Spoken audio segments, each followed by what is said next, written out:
All right, so 50 years ago, 1972, Albert Josephson joined together with a group of people that were meeting in a United Church building here, gathered from the Mennonite group, and so Albert, in case you don't know, is the father of Neil here, and so Neil would have. 52, right, is how old you are, so you were 2 at that time. Yeah, it's just a pup. Okay, so 50 years ago, your dad probably told you that they were moving to Surrey, BC, to plant a church. My story is I was away at Covenant Bible College that year, and my parents moved while I was in Prince Albert, but I found them.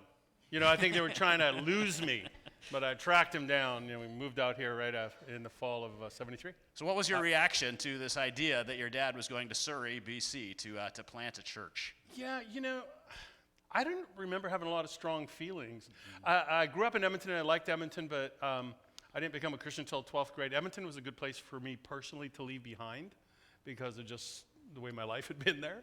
So I think I was wide open. This is an exciting opportunity, so I thought it was pretty cool. Good.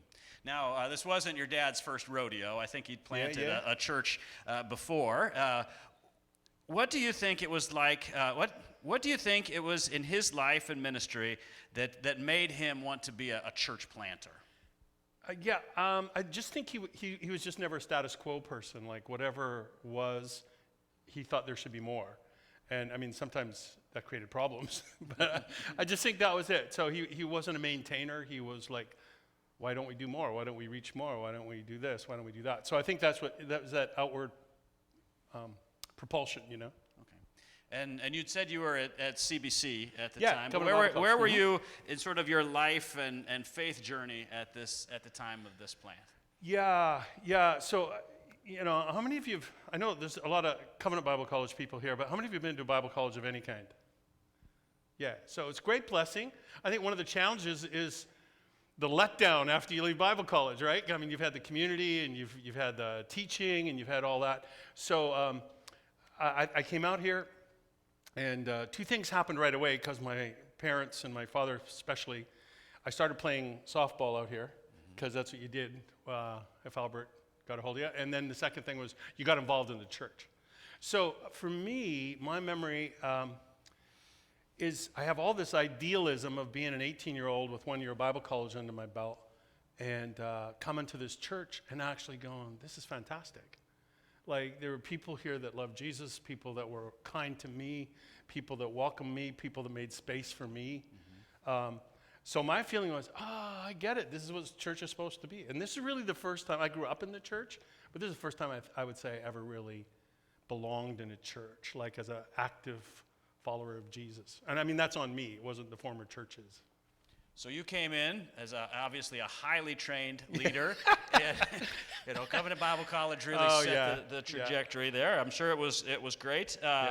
But how did those next couple years play themselves out in your church involvement and in your faith life? I just was given these huge opportunities. I've said this before. I said this to you the other day. Smaller churches, and it was a smaller church then. I actually can't really remember. I don't know. Vic and Dorothy might know better. 50, 60, 70 people. I don't know how many people when I first came here. But smaller churches are this fantastic laboratory for leadership development.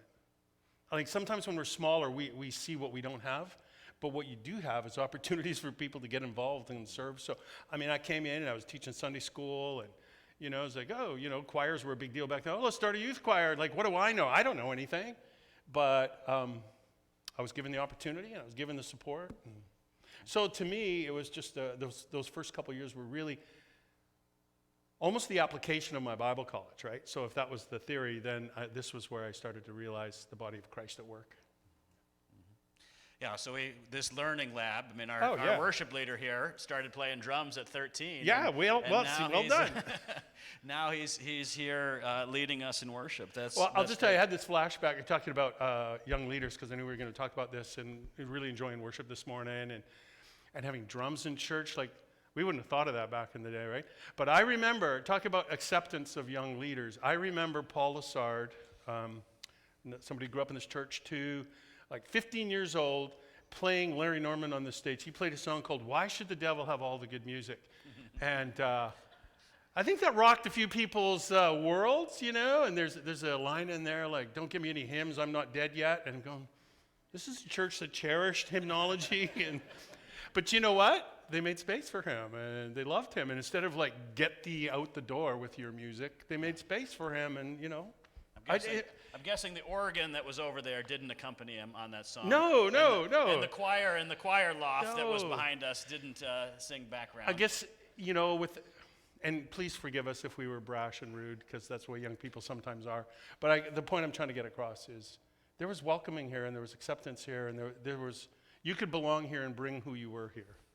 Great. So that was worked itself into the DNA of the church a little bit, and that's kind of language that we've been using in sort of the church planting sort of model of things. Is a church has its own DNA per se that carries on even for 50 years and hopefully for the next 50 years. Yeah. What would you say in the early days of Green Timbers that helped shape that DNA of this church, and what is that DNA that you see? The way I experience it, the way I reflect on it, is the DNA was, let's reach the community. Like, whoever's here is welcome here. Like, how do we make this an inviting place? And then once people are here, how do we help them be at home and grow? You know, so whoever you were welcome. So there was that DNA. Good. So early on, two churches with some differing, at least for those of us trained in theology, we know the differences of the theological viewpoints that work themselves in here, came together for a common cause. How did you see that kind of uniting of different viewpoints lived out?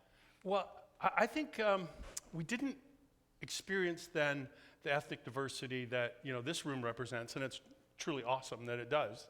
But we didn't really have that then, but I started to wake up to the fact there was a lot of diversity in the church, and still a lot of unity. And I mean multi-generational diversity. There was older people, middle-aged people, young people. Of course, you know, at 18, everybody looks old.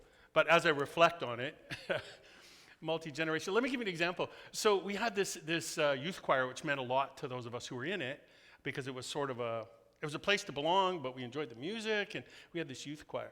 But then one year, Cheryl and I were just chatting about this, we did a combined thing. We did an Easter musical, and some of the people, you know, were in that Easter musical, right?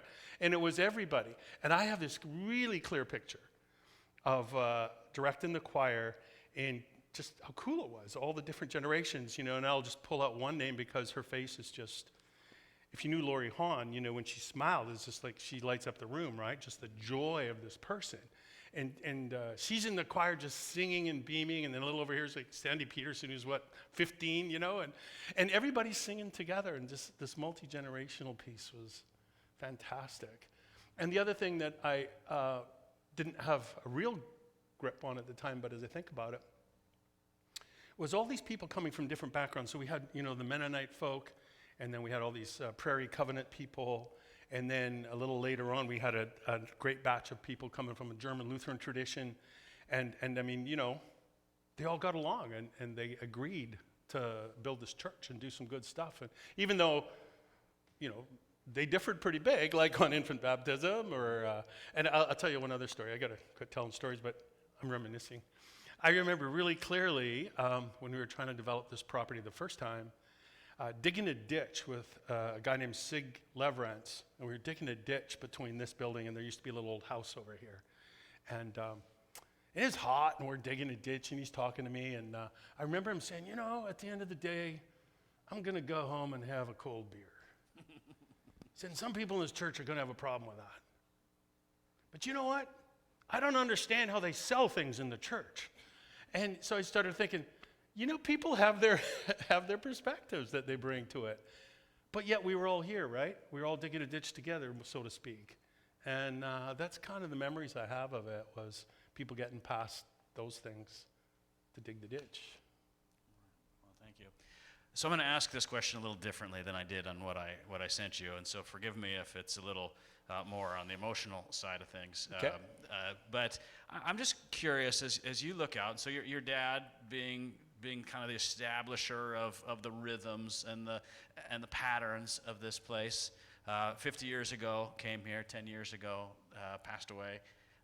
If he were standing here, kind of post-pandemic, post whatever we've been through in this last little while, what do you think your dad would say, looking out at this group of people and looking out at the future that we have going forward? Wow. Sorry. No. I just want to do the question justice. You know, my father was an unbelievably optimistic, encouraging person. So I believe that would be the kind of thing he would say. And he would wrap it up in a joke. He would tell you a joke. And but he would want to say to everybody, let's change Surrey. Let's bring people to Jesus. You know, I mean, that would be the kind of thing he'd want to do. Like, he wouldn't be like, oh, we got some problems, let's fix it. He'd go, there's some opportunities, let's do them. Great. Thanks, Neil. Thanks for sharing this, and we're looking forward to hearing you preach today.